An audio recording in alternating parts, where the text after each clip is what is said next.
mbokk yeeg xarit yi tey ni ma leen di nuyoo mooy Yerni parce que nag ci séeréeru ndut ñu ne Yerni ci waxtu bi noonu la ñu war a nuyee kon nag nuyu naa ñëpp ñi nga xamante ne bi ñoo ngi seetaan émission tam-tam fii ci RTS 2 di nuyu particulièrement tey nag ñi nga xamante ne bi ñoo ngi ñuy seetaan fële ca Morolan parce que nag Morolan wax dëgg yàlla RTS 2 jaar na fa ci un cadeau pour un sourire ñi ngi nuyu ñëpp mbokk yi di kontaan saa su ne di ànd ak yéen ci émission bi waaye nag di ñaanal ñëpp jàmm parce que dañ koy wax jàmm ci la lépp xaj di ñaanal ñëpp wér ak wérle parce que nag am na ñu nga xamante ne bi wax dëgg yàlla noo ngi feebar nekk seen kër yi wala ci hôpitaux yi dañu seetaan ñun daal vraiment ñu ngi leen di indil en tout cas bonne humeur bi nekk ci sunu plateau bi pour que yàlla defal ñëpp jàmm ñu nekk ci prison yi aussi ñoom itamit RTS 2 moo ngi leen di nuyu mbokk yi ñu ñëw ak yéen nag ci seen émission tam-tamu tey bi ñu ne éducation et civisme ànd ci ak madame Awa Ndoye Diop Awa tey lu mu ñu indil mbokk yi dafa am solo lool parce que Awa dafa ne éducation et internet à l'ère du numérique tout simplement parce que yaakaar naa ne bu nu buggee nag vraiment wéyal li nga xamante ne bi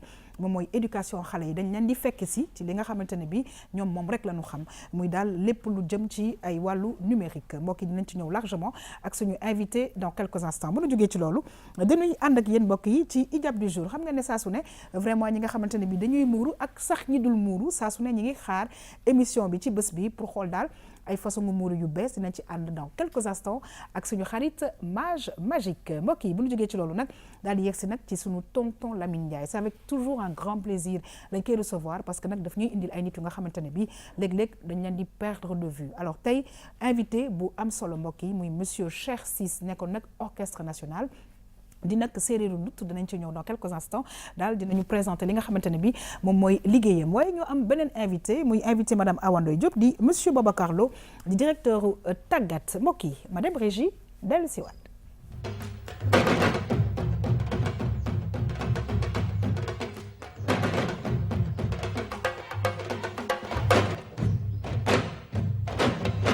waaw saa su ne nag dañuy am mbégte lool di feggoo ak madame Awa Ndoye Diop moom itamit dafa mel ni tey dafay xaw a jàppale mage magique ci muuru bi en tout cas muuru bi rafet na aw ñoo ngi lay nuyu di la dalal jàmm c'est toujours pour toi aussi un plaisir comme ça de te recevoir ci plateau bi parce que nag bu ñu nee éducation et civisme yaakaar naa ne loolu tamit ñi ngi àndandoo di jéem a defar réew mi di jéem a waxtaan ak doomu aadama yi échanger ak ñoom ci naka la ñu mën a def ba lépp baax je pense que l'objectif c'est ça en tout cas ñi ngi lay nuyu di la dalal jàmm toujours un très très grand plaisir comme j'ai dit tout à l'heure merci beaucoup Yaxam maa ngi lay nuyu bi yoon si yow laay commencé di la wax ne la c'est toujours un plaisir partager ak yow plateau bi merci comme toujours tu nous donnes la joie de vivre absolument machallah di nuyu tamit suñu invité monsieur Babacar Lo mi ñëw tey pour débattre ci thème bi di nuyu sama tonton sama partenaire tonton Lamine ak suñu invité bi jógee Ndut Morolan nekk séeréeru ndut très bien waaw séeréer yi moom ak lébu yi benn lañu macha allah. tout à fait donc ñu ngi leen di nuyu di leen sant di nuyu téléspectateurs yi on espère que dinañ ci tirer lu bëri parce que tey thème bi mooy éducation ak internet. luñ ci à l'ère du numérique luñ ci jublu rek mooy gën a yar gën a ñaax gën a sensibiliser. très bien en tout cas ñu ngi lay gërëm di la sant bu baax a baax waaye toujours di am mbégte lool di feggoo ak suñu tonton Lamine Ndiaye c'est toujours un très très très très grand plaisir de le recevoir ci plateau bi nag parce que nag wax dëgg yàlla boobu ba léegi mbokk yi gis ngeen ne ñi mu ñuy indil dañ leen di gëj a gis am na ñoo xam ne ñu ngi toog di xool tey nag kan la ñu Lamine Ndiaye di indil tey nag mu indil ñu monsieur Cheikh Ciss nekkoon ci orchestre national tonton Lamine ñoo ngi lay nuyu c'est toujours un très grand plaisir encore une fois sañse bi rafet na et j'aime bien ce jeu de bleu c'est joli non? Merci ma Rose. Ah, super. Qui demande son soleil et tu sais que je suis ton soleil. You're right. Yeah. Bon, madame ñoo di nuyoom wërale ko taabal gi ci ñi fi toog. donte kon jaaruma sax ci tur yi. dëgg la pour gàttal rek. di leen gërëm waaye di gërëm ñii nga xam ne nii ñoo ñuy seetaan di téléspectateurs yi. dëgg la di leen tatagal di leen sargal dafa am baat boo xam ne nii bu neex la boo génnee sànq. nga ni ñuy wér ak wérle. waaw nga ni ñu wér en pensant aux hôpitaux. ak ceux qui sont restés chez eux. feebar. dëgg la mais wérle bi ñaan la. c'est-à-dire que xam nga tey boo wéree wérle maanaam tey su ma wéree yéen ngeen wér mooy wérle naa parce que ñi ma entouré ñëpp ñi ngi wér donc wér naa ba pare waaye dool ci nag wérle. ku bëri xam-xam la. waaye tey dinaa ko ñor di. en tout cas tonton Lamine wérle waaw boo ko déggee c'est Waaw. sur le plan de la santé wérle ci li nga xam ne nii ay soxla laak ay yeneen ak yeneen yu demee noonu donc foofu la ñu tibbee wérle gi ñu jàngaat ci tuuti rek te xam ni xel ni loolu boo ko ñaanalee kii bi lu mag la ñu bari ñoo ngi koy wax dëgg la mais li ci biir dafa dëxuñu ba nga xam ne lu sor la ci ñoom dëgg la ca kanam ñu yegg li yàlla na ko yàlla tasaare ci àddina bi amiin yëpp parce que c'est amiin. l'objectif dañu ci ne ay boo soxlaa boo amee jàmm waaw. ña nga wër amulu jàmm jàmm ja du mën a sori kon nag yàlla nañ ko jërëjëf. yàlla boole mbokk yi sa nag ñaan gi nangu nu tey amin amin amin tonton Tàllal loxo kon yi. nag waaw amin ñun ñëpp yal na yàlla def jàmm waay mbokk yi kon ñu ngi delluwaat di ziar waaye nag di kontaan ci ñi nga xamante ne bi saa su ne da ñuy fekk si fii ci RTS2 di partager ak ñun ay xam-xam ñu ci nuyu nag monsieur Babacar Lo di directeur tàggat monsieur Lo ñoo ngi lay nuyu di la dalal jàmm c'est toujours un plaisir de recevoir nos invités. Tout le plaisir est pour moi vraiment di leen sant bu baax ci invitation bi di nuyu ñi toog ci table bi yëpp di nuyu itam ñi seetaan vraiment merci pour l'invitation. Ben je vous en prie alors rapidement nga ñëw ci tàggat. waaw tàggat dafa nekk benn structure boo xamante ni dafa bëgg former mais di wékku ci xarala yu bees yi. jàpp nañ ni mënuñu continuer di jàng comme su fekkonte ne ni ki ñi ngi woon ci fukk wala ñaar fukki at ci ginnaaw. dëgg la donc am na ay jumtukaay yu bees yu bëri yoo xam ñi ngi fi ngir mën a faciliter jàng bi ak jàngale bi. très bien donc ci la ñuy yëngatu. très bien en tout cas ñu ngi lay gërëm di la sant waaye nag man sama tonton bi c'est vrai que noonu laa nuyoo sànq di nuyu encore une fois waa Morolan dafa ne ma nag bu nekkee ci heure bi ñuy seetaan tam-tam da nga naan Yerni kon nag tonton maa ngi laan la Yerni di nuyu séeréer ndutt yëpp ñi nga xamante ne bi ñoo ngi seetaan émission tam-tam di la dalal jàmm bu baax a baax fii ci sunu plateau kontaan nañ ci sa teewaay. maa ngi lay fay. di la wax tam aaw. parce que Yerni moo boo mën a Yerni dama la war a wax aaw. voilà fanweeri yilte. kontaan naa lool ci invitation bi. ci kontaan ci yow ak personnel bi yëpp. su ma limee dama jëm parce que man waa personnel bi yëpp daal maa ngi di ñaanal wér. ak wér amiin léegi nag ñu ñëw tuuti ci parce que séeréer yi bëri nañu ñu ñëw tuuti nag nga may ñu tuuti ci séeréeru ndut. bon séeréer ndut daa meɗon wolis ɗo wonɗon de koyron da hom télé émission tam-tam bogo teɓiron aar yi nga xam ni doon daal soxlu tari la oui. très bien léegi séeréeru ndut yi ci ban gox lañ leen mën a daal situé fii ci Sénégal. bon séeréer ndut yi fi ñu nekk. maanaam boo jógee Thiès. di ñëw côté sow foofu lañ gën a bari.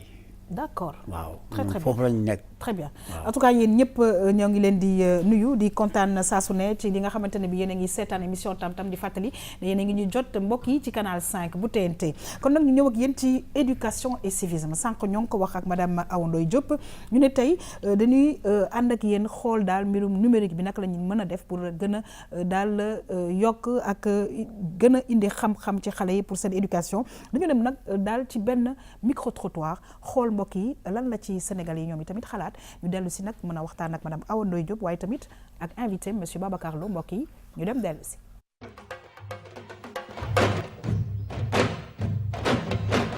actuellement dafa nekk loo xamante ne ni dafa am solo parce que développement mënul am sans éducation développement mënul am sans internet. boo xoolee ci wàllum éducation internet am na ñaari fànn ba nga xam ne tamit fànn positif la ak négatif. bu ñuy njëkkee ci fànn positif bi ndax boo xoolee ci plan positif bi éducation dina permettre élève bi ci boppam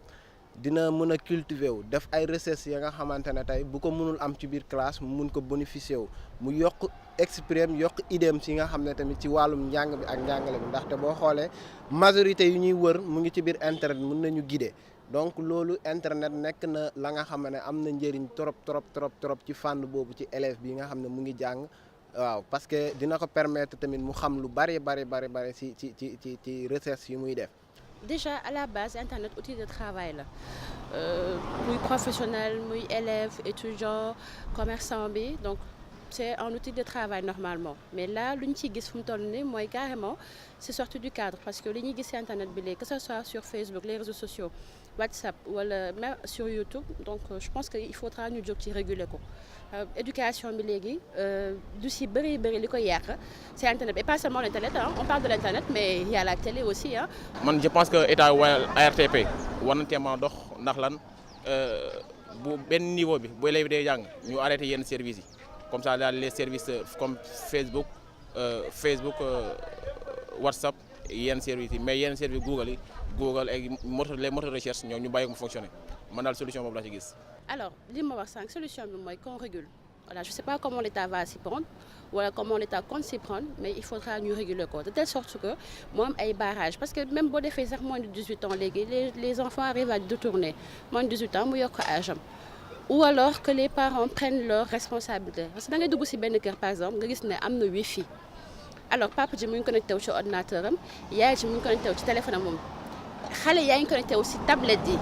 même les tout petits xale yi tout petits moins d'1 an ou 2 ans li ñu utal tablette pour ñuy fo déjà loolu mu ngi commencé di ancrer ci boppam donc bu dugg ci kër goo xam ne tout le monde est connecté sur son téléphone ba amul sax communication du coup donc xale bi li mu war a jàng ak li mu war a kii yëpp ci internet bi la koy saytee la koy wëree. éducation buñ koy wax xale la tax éducation buñ koy wax waajur a tax internet léegi la ñëw bu fekkee xale bi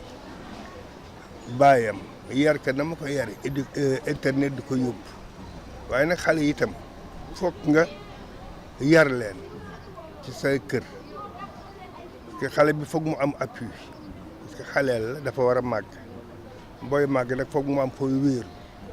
te xale bi fi mu gën a mën a wéeru pour màgg mooy waajuram commencé ko ci baayam Cheikh Tidiane Sy rahimahullahu daan na wax ne sa doom bu mu la ragal waaye bu mu la yeb yooyu ñaar waajur bu nekk war na ko jël sa doom yar ka ndax xaleel dañ koy yar boo ko yaree ni nga ko war a yaree internet du ko yóbbu dara du ko yóbbu wute nag temps bu njëkk ba nga xam ne di nga dem ba am 15 ans doo xam sax lu xew léegi nag xale yi gannaaw xam naa di bàyyi mi na ak matériel yi am xale yi dañuy teel a yeewu waaye lu ñu yeewu yow mi way juram yow mi baayam yaa ko gënal appareil bu taxaw.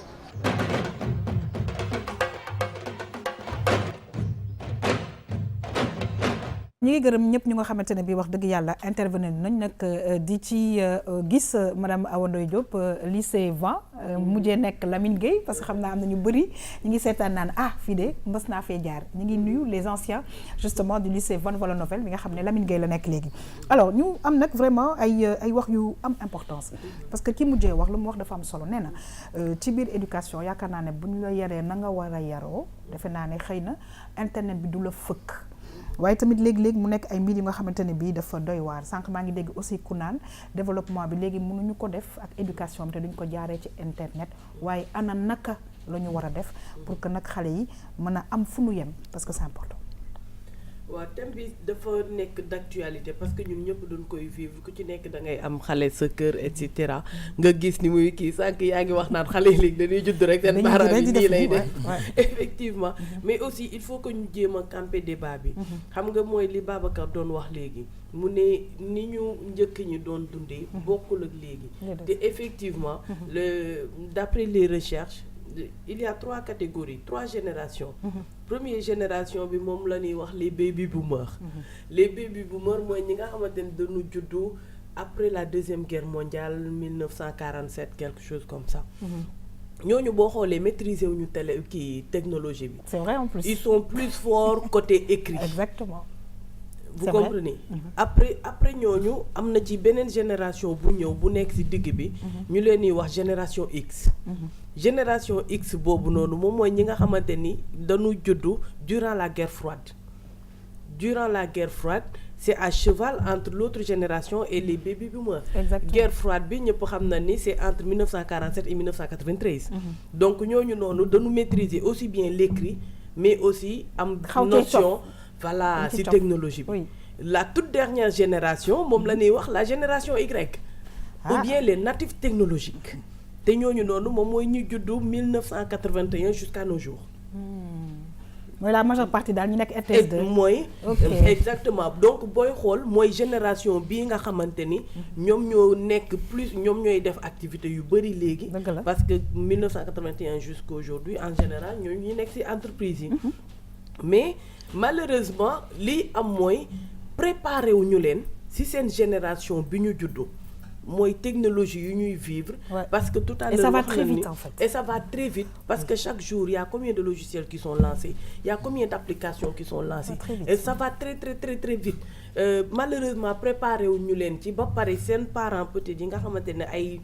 baby boomer la ñu ñoom tamit parfois duñu mën a comprendre attitude du ñële c'est normal. Est-ce que xam nga lu tax alors on va bientôt laisser la parole à sunu invité mais parce que lu tax parce que actuellement je pense que comme ni nga waxee ñun dañu nekk génération intermédiaire mais su amee problème si xale yi lañ jëm c'est-à-dire que ñun cof nañ ci mais ñooñu ci gën a xarañ. Et c'est vrai que problème la boo xamante nekkul Sénégal kese c'est mondial. gis nañ par exemple aux États-Unis ci période bi fi Obama nekkee première dame bi jël na notamment ay jéegu yu mat ci cyber bullying bi doon am c'est le fait que ñuy toroxal wala ñuy sonal xale yi par exemple sur internet. Donc effectivement am na ay facettes yoo xamante ni ay facettes yu doy waar la ci internet mais lépp problème de politique générale c'est que nekk loo xamante ni dañu war a rek bàyyi waajur yi ñoom kese ñu jëm ko saafara il faut aussi une intention wala benn programme national donc il faudrait aussi que ñu mën a jéem a parce que pour que nga mën a yar sa doom ci loolu tam foog yow sa bopp ñu préparer pour que nga mën ko xam ci la parce que yombul dara par exemple ñi nga xamante ni ñu ngi ciy yëngatu par exemple si digital marketing Facebook su fekkente ne ni jàngoon nga ci dara il y a 5 ans nga am loo si mën léegi nii foog nga jàngat day changer tout le temps li nga doon wax léegi y a des territoires yoo xamante ni dañu gande woon dañu wàññeeku donc ni muy changer tax na que dina metti torop que ñu wàcc parents yi ñoom kese ñu war a gérer. Donc il faut les accompagner. Il faut les accompagner et il faudrait aussi que mu nekk intention loo xamante ni programme national lay nekk. ñu ci mais opérateurs yi itam mën nañ ci jouer rôle yaakaar naa ni opérateurs yi mën nañu am ay service yoo xam ne dañ ko mën a jagleel ñi nga xamante ni dañu am ay tout tànk seen biir kër ba tax ñu mën a am nu ñu leen protéger parce que yooyu yëpp tamit daf si am mën parce que sànq ñi ngi doon wax affaire de protection xale yu ndaw yi ci ñi nga xam ne ñoom ñoo doon wax léegi su fekkente ne dafay créer compte mën na yokk ay atam ak yooyu mais yooyu opérateurs yi peut-être mën na proposer ci service bi nga xam moom mooy indi internet bi si sa biir kër que yenn éléments yi ñu mën ko bloquer wala ku fekkee sa téléphone doom parce que léegi loolu mooy tam problème mooy ñoom dañu am téléphone c'est xale yi dañuy ndaw mais dañu am téléphone te bu ñu amee téléphone mën nañ connecté aussi seen téléphone nga mën tamit par exemple am benn pack boo xamante ni par exemple di nga ci mën a am sa doom yëpp nga mën a contrôler yenn éléments yeeg yooyu mais li ci gën a am solo nekkul jéem a contrôler xale yi mais yar xale yi pour que ñoom ñu mën a xam li ci baax ak li ci bon ba ñoom ñu mën a ràññee naka lañu mën a jëfandikoo jël li gën ci internet gi wala jël li gën ci technologie en général ba li nga xamante moom moo ci bon mu bañ leen faagaagal. Oui Awa alors c'est vrai que li mu wax dafa am solo parce que léegi fi ñu toll on ne peut plus s'en passer. Alors léegi il faut réglementer. waaw dafa excusez-moi dafa am solo réglementation bi parce que bu ñu ko réglementé wu rek day am problème ba pare beneen affaire aussi mooy internet bi tout ce qui est outil internet dafa dem ba dafa remplacer chaleur familiale yi da ngay dem ba da ngay gis ci benn kër papa ji comme ni ko waxee léegi nii dafay moom mi nga xamante ne moom moo war a réguler wala yaay ji nga xamante ne moom moo war a réguler moom ci boppam day nekk ci connexion bi ba x heure te xale day roy. day copier donc dafay jàpp ni que lii mooy lu baax li te après dañuy dem ba même plateau de discussion dootuñu ko am entre ñoom lu dul peut-être bu ñuy lekkandoo te par yenn saa yi sax tem nga ni ko xaara pareeguma donc vous pouvez manger tout seul et cetera donc yooyu yëpp ay barrières la je pense ay façon la comme ni mu ko waxee ñu commencer ci parents yi d'abord. Alors surtout rappeler parce que dégg naa ko ci reportage bi que c'est un outil de travail. Oui waaw loolu moo taxoon sax léegi nii maa ngi doon wax que par exemple mënuñu continuer par exemple di jàng comme su fekkoonte ne léegi par exemple suñu jëlee li nga xam moom la ñuy wax intelligence artificielle jàpp nañ ni suñuy waxu jàng mën nañ def que suñu nekkee 10 ci benn classe que ñu mën a am ñun ñi 10 kenn ku nekk programme bu spécifique ak ki nga doon parce que ñun ñëpp mën nañ nekk 10 mais mënuñu am même capacité amuñu même intelligence émotionnelle amuñu même intelligence cognitive yi kenn ku nekk mën nañu la defal programme c'est un outil de travail mais outil de travail la boo xamante ni dañ ci war a yee ñi nga xamante ni ñoom ñoo ci mën a jëriñu wan leen naka lañ ci mën a jëriñoo parce que potentiel bi rëy na mais ci suñu par exemple am nañ fi université virtuelle du Sénégal daj na ay jafe-jafe yu bëri parce que xale yu bëri bi ñu ñëwee université ñu bëri ci lañ doon soogaal di laal machine et donc ci programme yi encore une fois donc ñu bëri par exemple dañu mujj bàyyi parce que ils avaient beaucoup de mal à suivre rythme bi nga xam ne moom lañ doon ñaange parce que dañu leen ci ñii ñëw ci après bac dañuy gën di bëri donc solution yi ci benn yi mooy que ñu leen di defal cours yi ci internet ñu mën di dem di ko jëli ji mais ñu si bëri ñu ngi doon sogal laal machine et boo xoolee ci Sénégal ni mu yaatoo am na ay écoles yu bëri yoo xamante ni yenn saa di nga gis xale boo xam dina def tamit parce que Sénégal nekkul Dakar kese nekkul tamit zone urbaine yi kese na am ñenn ñoo xam dinañ def ba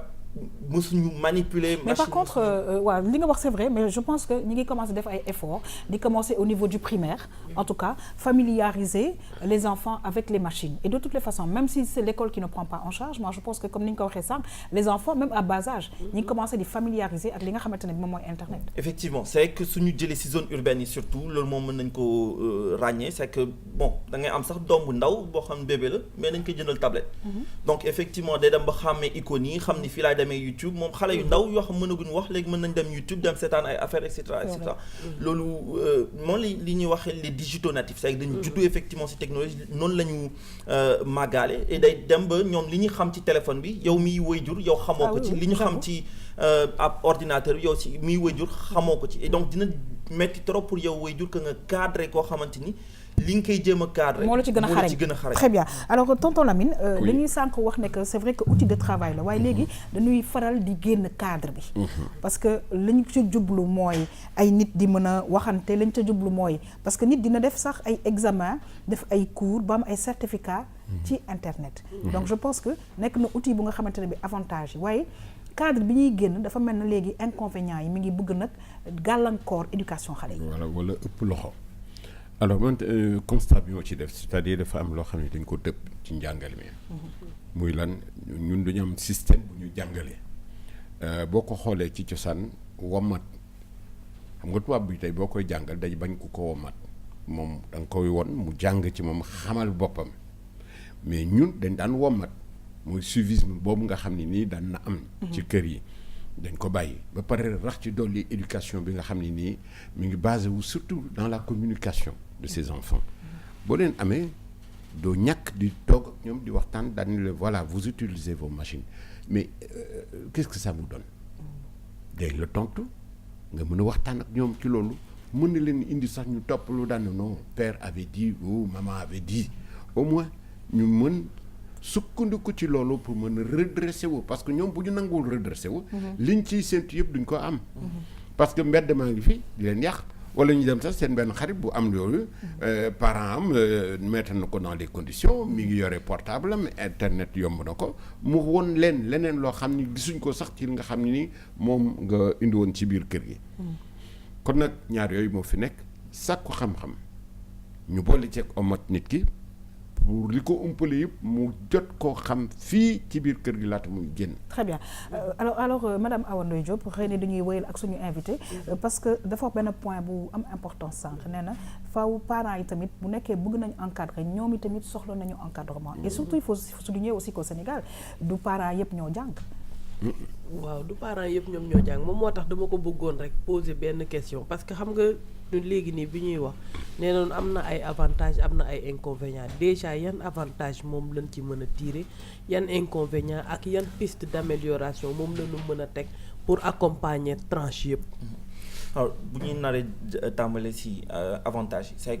jàpp nañu léegi la connaissance est à portée de main maanaam xam-xam ñëpp mën nañ ci jot. ndax internet c'est que képp koo xam ne am nga accès internet rek mën nga am accès ci fànn bu nekk ci fànn bu nekk gis nañ nit jàng ay jàng guitare ci internet YouTube c'est que musul dem ci école kii YouTube la jàngee gis nañ ñoo xam même bu ñuy jàng musóor sax ci internet wala maquillage bëri na ñoo xamante ne effectivement ci YouTube la ñuy jàngee internet donc lépp loo soxla xam léegi daanaka am na au moins lépp li nga xamante ni mën nga ci démarrer wala sax loo xam mën nga ci demee ba nekk ci expert ci internet ni nga ko waxee sànq certification yi léegi dañ leen di def en ligne mën nga jàng ci université yi gën a baax ci àdduna te doo génn Sénégal te yenn saa sax c'est gratuit li ñuy wax les MOOC par exemple les Massive Open Online Courses bëri na ay plateformes yu mel ni Coursera yoo xamante ni mën nga jàngee am ay programme Yale ay programme yu gën a taxaw ci àdduna bi te doo génn Sénégal te fii nii ngay toog donc loolu lenn loo xamante ni lu non négligeable la lu am solo la ci avantage yi nga xam moom la ñu mën a gis ci internet te ni ñuy jàngalee tamit c'est que il faut que aussi prof yi que système éducatif itam adapté wu c'est que par exemple man damay nekk yenn saa ci classe mais da ngay gis ni xale yi ñi ngi seen téléphone yenn saa ñi ngi WhatsApp et cetera wala ñi ngi Snapchat il faut que ñun ñëpp ñu adapté par exemple da ngay xool li nga xam moom la ñuy wooyee ñu fekk si leen ci il faut que ñu fekk si leen c'est-à-dire mënuñu leen jéem a xëcc ci ñun li ñu daan nekk par exemple da ngay gis ku naan léegi xale yi dootuñu lire parce que gisoo leen ñu yore livre mais am na ñu bëri ñoo xam dañuy yore Wattpad par exemple am na kii c'est dañ am ni ñuy lire donc il faut que par exemple éditeurs yi que ñoom ñu soppi itam ñi nga xam noonu la ñuy c'est que livre mënatuñ ko rek concevoir peut-être ci loo xamante ni papier la war a nekk jàngale bi tam mënuñu ko concevoir tam loo xamante ni rek il faut nga ñëw toog classe il faut que prof yi tamit di xool naka lañ mën a xool à tëggaatee ni ñuy jàngalee école yi système éducatif yi dans sa globalité sinon li ñu nar a soo xoolee par exemple ci yeneen dëkk ci tout tànk lañ leen di tàmm par exemple am na ay programme tudd benn école bu tudd Art School bu nekk États-Unis boo xamante ni xale yi amatul kuy ñëw naan leen lii la ñuy jàng ñoom ñooy tànnal seen bopp li ñuy jàng programme yi dañ ko prédestiné dañuy ñëw kenn ku ne nga jël sa tablette nga xool li nga war a def tey nga daal di xool li nga bëgg a def te ci très jeune c'est ak ñoo xamante ni maternelle lañ leen di tàmbalee def donc vraiment il faudrait que ñu ñëpp ñu xam ni ñëpp am nañ ci rôle dalee ko ci ministère yi ci école yi parents yi ñëpp am nañ rôle bu ñu war a jouer ci pour que ñu mën a tirer le maximum des éléments positifs. mais tamit am na moi je pense qu'il y a un petit blocage par rapport ak internet pour que parents yëpp mën ci jot parce que y a aussi am na barrage langue aussi. alors léegi lu moo tax sànq maa ngi doon wax par exemple affaire intelligence artificielle par exemple Google dégg na wolof Microsoft dégg na wolof mais problème bi mooy wolof boobu noonu dañ koy bind léegi suñuy téléphone par exemple soo xoolee am na ay kii ok Google par exemple mën nga ne ok Google daal di wax mu daal di def li nga bëgg mu wax Microsoft am na kii bu tudd Cortana iPhone am na lu ñuy wax Siri et yooyu noonu dañuy dem ba léegi di nga mën wax ci wolof mu daal di koy def kii loolu bon fu mu toll nii mi ngi ci ay prémices am mais fa lañ jëm yaakaar naa ne bu ñu àggee fa mais il faut aussi que par exemple entrepreneur sénégalais yi mën di proposer ay solutions déjà yu jëm ci loolu parce que effectivement lu am solo parce que même fekkente ne dégg nga wolof mais mënoo lire wolof beneen problème parce que alors monsieur Ciss xëy na nga am kàddu go ci sànni parce que sànq ba léegi gis nga ñu ngi wax ci jëmale ci internet surtout nag accès ko ci li nga xamante ne bi moom mooy éducation man li ma ci am lu ma ciy wax daal moo naan xale yi d'accord naa li ñuy wax internet ñoom mën nañ ko lool bon pour ñu mën cee génn maanaam il faut tam ñu surveiller leen parents yi surveiller leen dëgg la mais surveiller bi tam mënul weesu nga wax rek parce que ñoom mën nañ ko am fu nekk mën nañ ko fa amee loolu moo tax mu naqaree lu mu wax dafa am importance on va terminer Awa on va terminer waaw man peut-être fi may tënkee rek ci affaire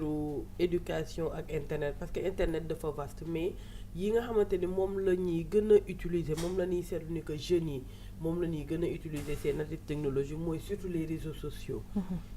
loolu aussi beneen sensibilisation la parce que il faut que ñu xam ni que c'est un outil de communication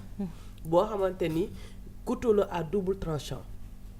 bu ñu xamee ni ñu koy utiliser mën na leen valoriser parce que ñu ci bëri peut-être dañ koy utiliser pour que ñu xam leen et cetera mais bu ñu fàtte ni que derrière léegi c'est baby boomer comme on a l'habitude de le dire yi nga xamante ni entreprise yi derrière ay baby boomer ñoom ñoo fa nekk même ñoom ñi ngi adapté wu ci génération native technologique bi donc ñoom ñëpp ñi ngi ci réseaux sociaux yi il faut que ñu xam ni que partout où ils sont nit ñi on a la possibilité de tracer la parce qu'il y a des logiciels yoo xamante ne dafay permettre ñu tracer la ba say discussions les plus intimes. Absolument. Il faut que ñu def ci attention. Il faut aussi éviter que ce passé rattrapé la. Tout à fait. Parce que dañuy jàpp ni que Facebook dafay supprimer. mais yu ci bëri da koy garder. Ouais mais la preuve dañ lay fàttali ay anniversaire. Voilà. ay photos yoo posté woon on te le rappelle. et beaucoup d'autres choses. li ma ci gën a kii sax mooy c'est l'orthographe. Maintenant, écriture, dans le monde de la communication, le système SMS. Exactement, voilà. C'est très compliqué. Alors, Babacar, on va terminer peut-être un message global par rapport à l'éducation et Internet. Vraiment, peut-être ça un message suñu ay ministère pour que ñu yëngu ci wàllu parce que mënuñu rek bàyyi parents yi parce que ñoom seen bopp ils sont un peu déboussolés. Vraiment, am na ay dëkk yoo xam ne dañuy def sax ay campagnes de communication spécifique pour par exemple affaire photo sa bopp dugal ko ci internet bi yan danger la pour ay xale bëri na daal ay gàllankoor yoo xam ne existé na mais il faudrait que mu am accompagnement. Absolument. Donc message moo nekkoon que peut-être ñu xool ministère yi ni ñu ci mën a jàpp daal pour que ñu mën a jàppale parents yi ñu mën a yar seen ay doom ci wàllu woowu. très très bien en tout cas am na solo ñu ngi lay gërëm di la sant bu baax a baax madame Awa Ndoye Diop mbokk yi tey lu mu ñu indiloon am solo éducation et internet à l'ère du numérique parce que nag faaw ñu ci xuus di ci waxtaan dañ leen war a fekk si ci li nga xamante ne bi ñoom la ñu xam waaye tamit réglementé ko pour que daal affaire yi bañ déborder parce que xam nañ ne que réseaux sociaux yi ak yeneen léeg-léeg moo am ay mbir yu doy waar waaye nag internet tamit mi ngi nekk toujours outil de travail en tout cas ñi ngi remercier aussi monsieur Babacar Lo nekk directeur u tàggat mbokk yi nu xuus nag ci émission Tam-Tam ñëw ak yéen ci ijab du jour ànd ci ak suñu xarit Mage Magique ñu ànd ak Mage xool tey lan la ñuy proposé dellu waxtaan ci si plateau.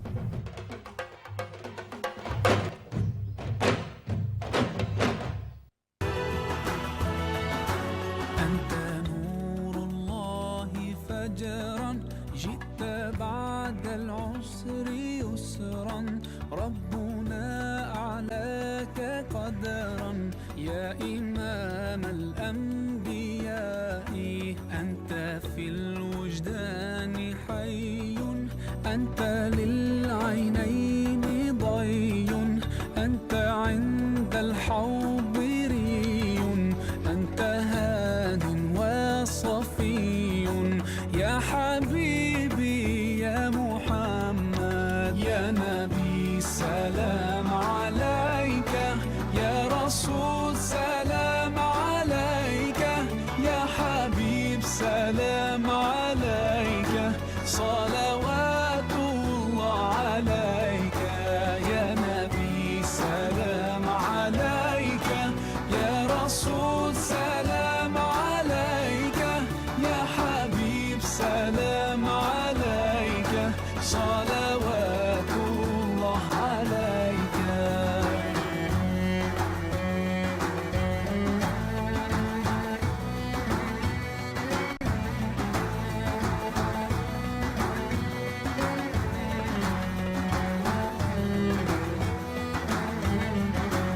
يرتوي بالحب قلبي حبي خير رسل ربي من به أبصرت دربي يا شفيعي. waaw moo doon nag ijab du jour ak suñu xarit Mage Magique xaritu tonton Lamine alors c'est vrai que tey suñu mannequin bi ñëwul Mage ci boppam moo ñu won vraiment façon mu noué cravate bu nga xamante ne bii gis nga tonton raw yam ca def daal Mage daal comme ni nga ko tuddee rek magique na tout simplement. daal ni ma indil Lamine moomule. déedéet. sama trondo boobule. ah soo ko constaté ndax baax na. ah bon wala baaxul. ah bon ko tey jaar na fii ñëw indil ñu boppam nii. waaye quand même c'est joli. C'est joli, et les couleurs machallah. waaw. awa. fulaar bay njëkk a rafet en fait parce que dafa assorti 3 couleurs différentes yoo xamante ni di nga ko mën a def noo ko mën a def ba pare dina ànd ak lu nekk yëre olof yëre tubaab et cetera vraiment Mage elle est magique. voilà mais man nag mënu ma tëb nag ci Mage parce que yow itamit tey da nga ñëw ak sa muraay nga expliquer nu yow tamit fan nga jaar ak ñun tey ci muraay bi et comment ça s'est fait apparemment soie la mais je vois que ça n'a pas été trop difficile de nouer ça. déedéet da ngay ñëw rek la mos bii kañ tey moom ala ajaratu laa ko def rek sànni ko noonu rek bii yoon moom vraiment Fabi Ali la quoi. très très bien waaw en tout cas c'est très joli. Hijab à la Adja. waaw très bien alors monsieur Ciss oui lan nga gis ci vraiment muuru yi parce que gis nañ de plus en plus Sénégal ñu ngi gën di muuru mais nag di ko defar ba mu méngoo ak jamono. muuru daal. dafa baax ci jigéen. dëgg la. baax na ci jigéen lool. mais am na yenn façon muur yi nag. waaw soo muuroo ba pare sol loo xam ne lii. vraiment. da ngay waaru quoi. da ngay waaru alors monsieur Lo je pense qu'il a parfaitement raison et je pense qu'à chaque fois ci émission bi on en parle. parce que tamit c'est vrai que muuru dafa am lu mu àndal moo tax à chaque fois Mage ñi muy indi non seulement dañuy muuru. waaye tamit dafa ànd ak yére bi. parce que sol lu seere ci suuf muuru ci kaw je pense que voilà y a un décalage quoi. c'est vrai que tam am na solo que ñu wax que ni ñi nga xam dañuy muuru tam bokk nañ ci ñi. c'est mode bi ak style c'est am nañ style donc muuru ça veut pas dire que amoo style wala donc je pense que c'est important que Maj wan ñu que ni kii style bi bokk na ci muuru bi tamit. exactement et si biir internet bi justement je pense que sànq ñu ngi koy wax. apprentissage ou voilà ñi nga xam ne dañuy muuru ba y en a là. ay chaîne YouTube yoo xamante ni effectivement dañu jox ay techniques. pour que nga mën a tirer le maximum de ce voile. exactement en tout cas Maj ñoo ngi lay remercier plaisir de te retrouver inchallah la semaine prochaine waaye nag tonton Lamine nee na nga ñëw ak suñu mannequin bi te yow nga ñëw toogal ñu fii ci suñu plateau RTS 2 émission Tam Tam mbokk yi nu xuus nag ci émission bi daal di yegsi ak yéen ci invité du jour ànd ci ak suñu xarit tonton Lamine Ndiaye waaye nag avec l'artiste monsieur Cheikh Ciss mbokk yi ñu dem xool lan la ñu tonton Lamine indil dellu si nag mën a yaatal waxtaan bi ak suñu invité fii ci plateau.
en tout cas daal neppe lool neppe lool waaye macha allah te nag dafa nekk benn woy bu nga xamante ne ñun ñëpp ça nous a bercé tonton Lamine waaw ça nous a bercé nag. Khady Diouf. waaw mi ngi fi ba léegi daañu ko fi indi incha allah moom nag bi muy commencé morceau bi. dem na ba ci moom. avec le respect. waaw laaj ko ndax mun naa ko tëggaat. ndeysaan. ci yéwénam. waaw. Adja Khady Diouf. waaw mun na ko jëlal. mën nga ko tëggaat. ndeysaan. mais boobu ba léegi. fu ñu ko déggee rek. xaw a mel ni ku dem. déedéet kay. daal di toogaat. waaw alors donc il a 63 ans ni nga koy gisee nii. macha allah il est à la retraite. mais dafa am loo xam ne nii man sax moo ma gën a jàpp. kilifa gu mel nii. mu am loo xam ne nii metti na ko trop parce que fi mu jaar orchestre national wax nañ ko. en 2015 déjà la fa jël retraitam ñu waroon ko fay retraitam ba léegi déggu ci. te liggéey nag ñetti ministre donc Kouraba Thiam ak Elimane très très bien Moussa Ka waaw en tout cas mu nekk ay mbir yi nga xamante ne bii je pense que dina ci mën a xuusaat parce que je pense que y a des choses yoo xamante ne bi xëy na soo ko waxee fa nga ko war a waxee xëy na dana saafaraw mais ñu ñëw ci li nga xamante ne bi moom mooy carrière am mais je pense que loolu c'est important c'est vrai il a fait 20 ans donc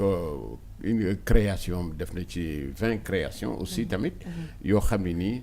yii moo ko moom yi ci des daf ko reprendre la musique traditionnelle bi lay reprendre d'accord en tout cas li ñuy wax naan tungari teew ñuy netal di nekk séeréer ndut te gëm nag cosaanam. bon man sama carrière musique vraiment bon 1982 laa ko commencé presque. D'accord. waaw ma ci laa dugg Orchestre National dañ ma jëlee woon comme chanteur. mais comme dem ba ci biir. bon comme xam nga musique solfège bi aayu ma ci noonu. ñu wàññi ma def ma bassiste maanaam ñuy jël bagage yi yóbbu di teg.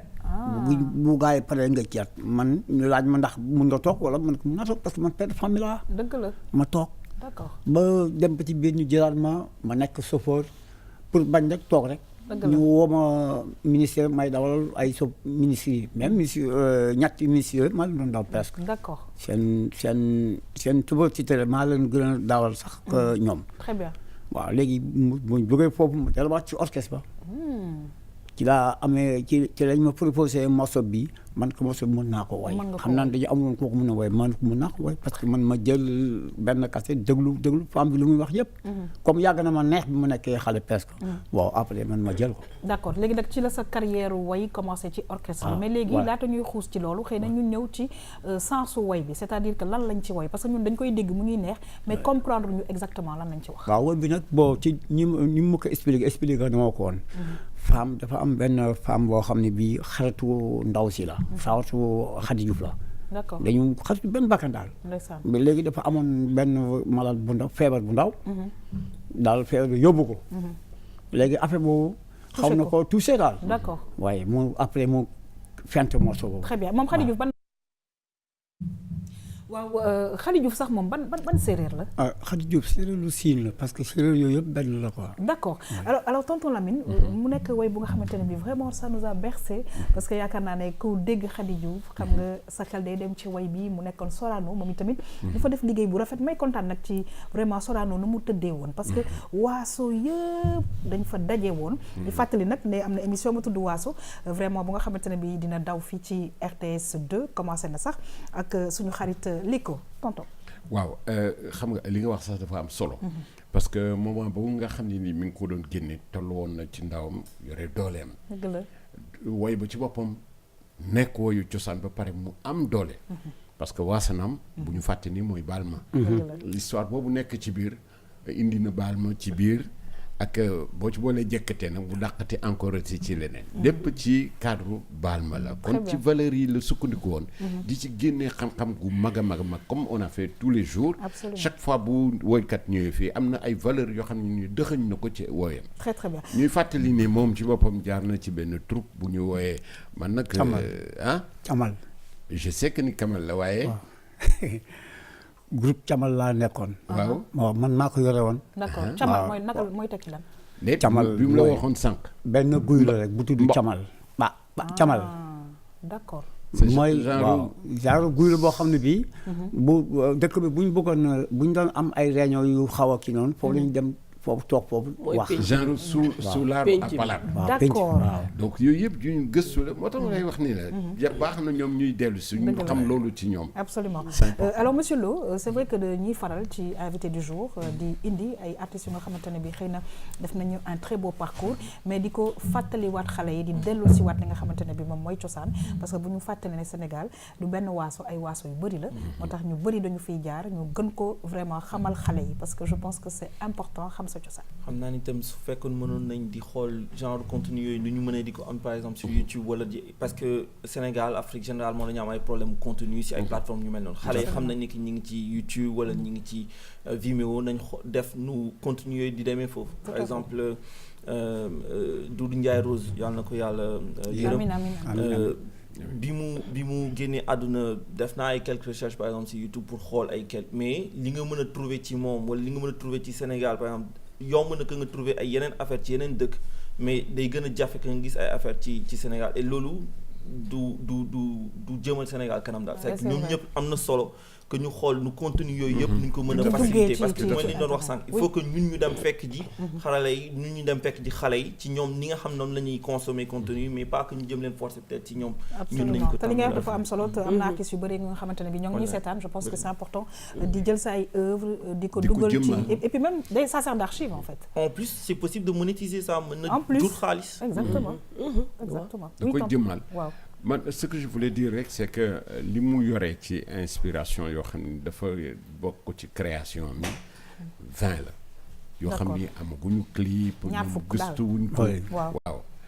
loolu aussi dafa am solo ñu gëstu ko xam ki mu doon parce que liggéeyam buñ ko bàyyee nii tey bu ëllëgee dañ koy perte moom la doon sëñ bi doon wax léegi il faut que ñu dellu si ci ñoom gëstu leen xam ci ñoom loo xam ne ni bu ëllëgee image du Sénégal da ciy gën a rafet. absolument da ciy gën a wuyu. te internet bi ni mu ko waxee baax na ci. donc actuellement est-ce que da nga am orchestre boo xam ne yaa ngi ànd ak ñoom actuellement est-ce que yaa ngi joué wala fan nga toll yow ci sa ay projet en tout cas li tonton Lamine wax leer na yaa ngi xaar ku ñëw jàppale la ci production ak ci ay clips et je pense que y a beaucoup de séeréer yoo xamante ne bi ñoom ñi seetaan des bonnes volontés yoo xam ne bëgg nañ wéyal seen cosaan peut-être dinañ la mën a contacter à travers RTS. oui parce que li nga wax sax moom dëgg la li mu wax dëgg la parce que man bi ma jógee ci orchestre bi parce que ñun comme dañu waxoon amu leen droit def dara loolu ci biir orchestre bi bon ma teewoon sama loxo mais te weesuwul tam maa ngi doon def samay création ak janc yi ma enregistré ko janc ko très bien kon daal mu nekk artiste bu nga xamante ne bi yaakaar naa ne ku ko jàppale mu dem tonton Lamine on va terminer waaw parce que ni ma ko amee sax dafa doy waar ci biir jàkk laa ko gis muy julli ma ni macha allah très très bien xaaral ma contacter ko très bien en tout cas tonton Lamine comme ni ngeen ko gisee fu ne lay dem fu ne nu ne lay def pour di ñu ay artistes te nag nañu ko waxee suñu slogan daal defe naa ne ñoo ngi koy wëyal ñu ne encore plus proche de la population fu waay mën a ne ak loo mën a def RTS2 pare na pour jël ko fésal la damay fàttali ne vraiment clip ak yëpp ñu ngi en face Sorano ku fi ñëw danañ ko jël teg ko ci télé bi parce que dañu ne une télévision sportive waaye très culturelle mbokk yi ñoo ngi gërëm ñëpp di sant ñëpp ñëw ak yéen nag ci Vue sur la Toile. dem xol dafa sell moo tax xaleel wattu ko nii ñuy def ñun jàpp xaleel di caw ak di ko saagaan jox ko pot mu yalwaan ci àll bi kooku xaram na mutlaq kenn du ko def parce que xaleel alalu yàlla la loolu moo tax dañ ci bàyyi xel nag ndax Maodo dafa am lu mu ci dénkaane gis nga Ibnu Ashir ku ne jàng na ko ci yéen méthode am la Maodo wax ni nañ ci dem parce que lu baax la te mooy balaa jàngal xale bi tiim jàngal ko ku yàlla ba noppi waaye ne bu ñu tàmbalee xale bi ci suuf ak jamono bi ñëw vitesse bi muy daw bu ñu tàmbalee xale bi ci suuf jëme ci kaw balaa àgg ci diggante bi jamono rawle waaw la cay mujj mooy muy taxawaalu rek.